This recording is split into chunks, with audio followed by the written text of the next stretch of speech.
how can the defense be better than it was a season ago? What would you like to see change? Well, I mean, carrying over from the Jim Schwartz legacy, I mean, he talked about this endlessly, which was we've got a good fastball, we've got to develop the off-speed stuff. We're still waiting for the off-speed stuff to really show itself. They messed around with some things, and I'd like to see that improve.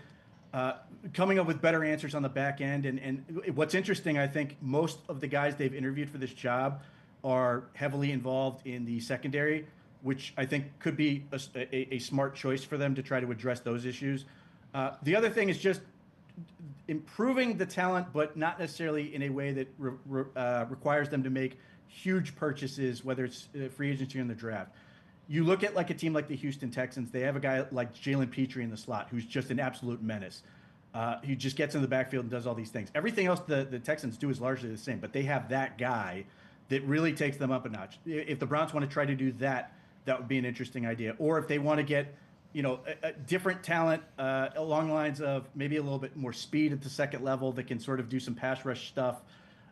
One guy I've written about as an option in the draft would be a guy like Harold Perkins, who was one of the best college football players in the nation and has sort of fallen off in terms of how he's viewed because he's small. He's built like JOK in a lot of ways.